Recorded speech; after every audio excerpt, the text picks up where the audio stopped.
அஸ்ஸலாமு அலைக்கும் வரஹ்மத்துல்லாஹி வபரகாத்து. அன்புள்ள சகோதரர்களை, இந்த மார்க்க கேள்வி பதில் தளத்தில் சகோதரர் ஷாஜஹான் சேலத்திலேருந்து இன்னும் ஒரு கேள்வி, நல்ல கேள்வியை கேட்குறாங்க. என்ன கேட்குறாங்கடா, இப்போ பத்ரு போர்க்களத்தில் நபி ஸல்லல்லாஹு அலைஹி வஸல்லம் அவருடைய பங்களிப்பு என்ன? இப்போ அபூபக்கர் சித்திக் அவங்க வீர தீரமாக போரிட்டாங்க, உமர் அலி அல்லாஹ் அவர்கள் வீர தீரமாக போரிட்டாங்க, ஹம்சா அலி அல்லாஹ் அவர்கள் வீர தீரமாக போரிட்டாங்க, அலி அலி அல்லாஹ் இவங்கெல்லாம் வீர தீரமாக போரிட்டாங்க அப்படிங்கிற செய்தியை நம்ம பார்க்குறோம். ஆனால் ரசூல்லாவுடைய பங்களிப்பு என்ன? ரசூல்லா வெறும் பார்வையாளராக தான் இருந்தாங்க, உத்தரவு பிறப்பிக்கக்கூடிய கமாண்டராக தான் இருந்தாங்க, ஒரு தளபதியாக தான் இருந்தாங்க அப்படின்னு சொல்கிறாங்க. ரசூல்லாவுக்கு போரை பற்றி ஒன்றும் தெரியாது அப்படிங்கிற மாதிரி சொல்கிறாங்களே. இதுதான் தளபதியாக இருந்தால் எல்லாம் தெரிஞ்சுதானே இருக்கணும் அப்படின்னு சொல்கிறாங்களே. ரசூல்லாவுடைய போர்க்களத்தினுடைய பங்களிப்பு என்ன அப்படிங்கிறதான் சகோதரருடைய கேள்வி.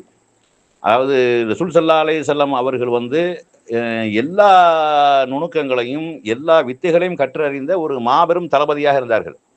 இது நம்ம பத்ரு போரில் நம்ம இதை பார்க்குறத விட உஹது போர்க்களத்தை நீங்கள் எடுத்துக்கொண்டால் நமக்கு இதனுடைய உண்மை என்னன்னு தெரியும்.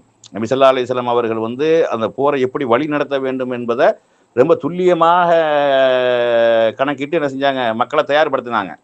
அதில் ஒரு கூட்டத்தை, ஒரு 50 பேர் கொண்ட ஒரு கூட்டத்தை உஹது மலையின் மீது நிப்பாட்டி என்ன செஞ்சாங்கன்னா, இதை விட்டு நீங்கள் எப்போதும் கீழே வந்துடாதீங்க, நான் வாண்டு சொல்கிற வரைக்கும் நீங்கள் கீழே வராதீங்க அப்படின்னு ஒரு கட்டளையெல்லாம் பிறப்பிச்சிருந்தாங்க. அப்போ வெற்றி கொள்ளப்பட்டாலும் சரி அல்லது வெற்றி கொல்லப்பட்டாலும் சரி நீங்கள் கீழே வந்துடாதீங்க அப்படின்னு தான் சொன்னாங்க. நாங்கள் வெற்றி கொண்டு இந்த கனிமத்து பொருளை எடுக்கிறது நீங்கள் தெரிஞ்சால் கூட நீங்கள் கீழே வராதீங்க, என்னுடைய உத்தரவு இல்லாமல் கீழே வராதீங்க என்றெல்லாம் சொல்லி அவ்வளவு தீவிரமாக என்ன செய்து போர் நடந்தது. அப்படி போர் நடந்து கொண்டு இருக்கக்கூடிய நேரத்தில் வெற்றி கொள்ளப்பட்டு கனிமத்து பொருள்கள்லாம் எடுக்கிறத மேலே இருந்து ஒரு கூட்டம் பார்க்குறாங்க. அந்த ரசூலுல்லாஹ் கட்டளையிட்டு அந்த குழு பார்க்குறாங்க. அதை நம்ம ஜெயிச்சிட்டோமே என்று சொல்லி என்ன செய்கிறாங்கன்னா, அங்கேருந்து மலையிலிருந்து சரசரன்னு கீழே இறங்கிடுறாங்க. கீழே இறங்கினா அந்த மலையின் வழியாக ஹாலித் இப்னு வலீத் என்று சொல்லக்கூடிய இஸ்லாத்துக்கு எதிரணியில் நின்ற அந்த மக்கா முஸ்ரிக்குகளோடு வந்திருந்த அந்த ஹாலித் இப்னு வலீத் குதிரைப்படையோடு உள்ள மீண்டும் உக்கிரமமாக போர் நடக்குது. போர் நடந்தால் நபி ஸல்லல்லாஹு அலைஹி வஸல்லம் அவர்கள் களத்தில் நின்று தான் போராடுறாங்க, களத்துக்கு உள்ளே நின்று போராடுறாங்க. அப்போ தான் அவங்களுக்கு வெட்டுப்படுகிறது, பல்லு உடைக்கப்படுகிறது செய்தியெல்லாம் பார்க்குறோமா இல்லையா? அந்த அளவுக்கு நபி ஸல்லல்லாஹு அலைஹி வஸல்லம் அவர்கள் களத்துக்கு உள்ளே தான் நிற்பாங்க. ஆனால் சஹாபாக்களை பொறுத்தளவுக்கு ரசூலுல்லாவை களத்துக்கு உள்ளே நின்றாலும் ரசூலுல்லாவை சுற்றி அரணா நிற்பாங்க. ரசூல்லா முன்னாடி ரசூல்லாவை பாதுகாக்கிறங்கிற ஒரு பொறுப்பு, ரசூல்லா பின்னாடி நின்று தூரத்தில் நின்று கமாண்ட் உத்தரவு போடக்கூடியவங்க இல்லை, களத்துக்கு உள்ள நின்று போராடக்கூடியவங்க தான்.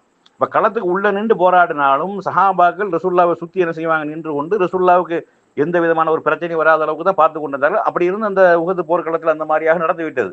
ஆனாலும் அதுக்கப்புறம் நபி ஸல்லல்லாஹு அலைஹி வஸல்லம் அவர்கள் சொன்னார்கள், என்ன யார் கேடயமாக எனக்கு முன்னாடி யார் நிற்கிறார்களோ அவருக்கு சொர்க்கம் இருக்குதுன்னு தான் சொல்லி தொடர்ச்சியாக 7 அன்சாரி சஹாபாக்கள் சகிதான செய்தியெல்லாம் நம்ம பார்க்குறோம். அப்போ ரசூல் ஸல்லல்லாஹு அலைஹி வஸல்லம் அவர்கள் சந்தித்த எந்த ஒரு போர்க்களமாக இருந்தாலும் களத்துக்கு உள்ள நின்று தான் என்ன செஞ்சாங்க, போராடினார்கள் அப்படிங்கிற செய்தியை நம்ம பார்க்குறோம்.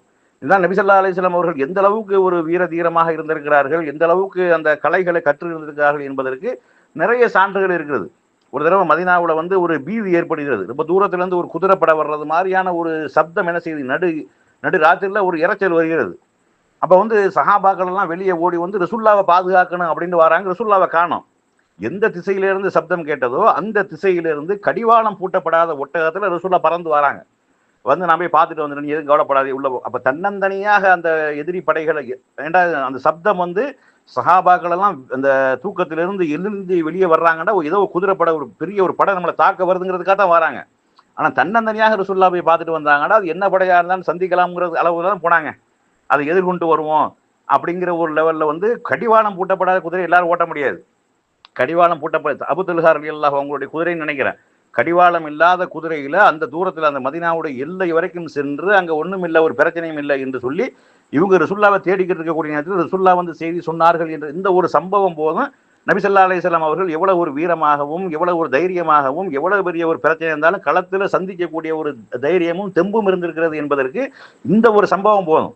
ஆனால் நபி ஸல்லல்லாஹு அலைஹி வஸல்லம் களத்தில் ரசூல்லா பாதுகாக்கிறது சஹாபாக்களுடைய பொறுப்பாக இருந்தது. ரசூல்லாக்கு எந்த ஒன்றும் ஆயிடக்கூடாது, எந்த ஒரு பிரச்சனையும் வந்துடக்கூடாது, அது பொதுவாக உள்ளதானே. தளபதியை, ஒரு படை தளபதியை பாதுகாக்கக்கூடிய பொறுப்பும் அந்த படை வீரர்களுக்கு இருக்கிறது.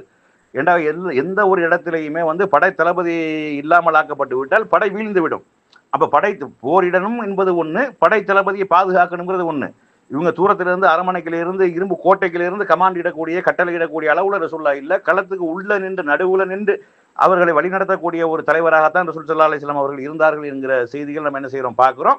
அதனால ரசூல்லா அவங்களுடைய கேரக்டர் என்ன, வீரம் என்னடா அவ்வளவு வீரமும் இருந்தது. அதனால தான் களத்துக்கு உள்ள நின்று கமாண்ட் இடக்கூடிய அங்கே போங்க இங்கே போங்க இப்படி செய்யுங்க அப்படி செய்யுங்க என்று சொல்லி உத்தரவு பிறப்பிக்கக்கூடிய இடத்துல நின்றாங்க.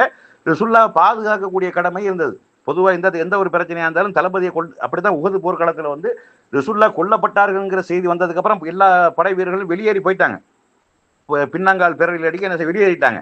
அதை அல்லாஹ் கண்டிக்கவும் செஞ்சான். ரெண்டாவது அவர்களை மன்னிச்சுட்டான். அந்த மாதிரியா நடந்தது வந்து இனிமேல் அந்த மாதிரி செய்யக்கூடாது என்று மன்னிக்கவும் செய்யப்பட்டு விட்டது. ஆனால் ரசூல்லா மௌத்தா போகவில்லை என்று தெரிஞ்ச உடனே மறுபடியும் எல்லாரும் என்ன செய்றாங்க, களத்துக்கு வராங்க. மீண்டும் உக்கிரமமாக போர் நடக்குது.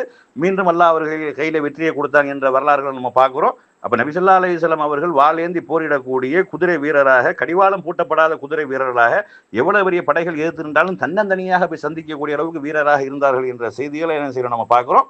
இதுதான் ரசூல் ஸல்லல்லாஹு அலைஹி வஸல்லம் அவங்களுடைய கேரக்டரும் வரலாறும் என்பதை என்ன செய்யணும், விளங்கி கொள்ளணும்.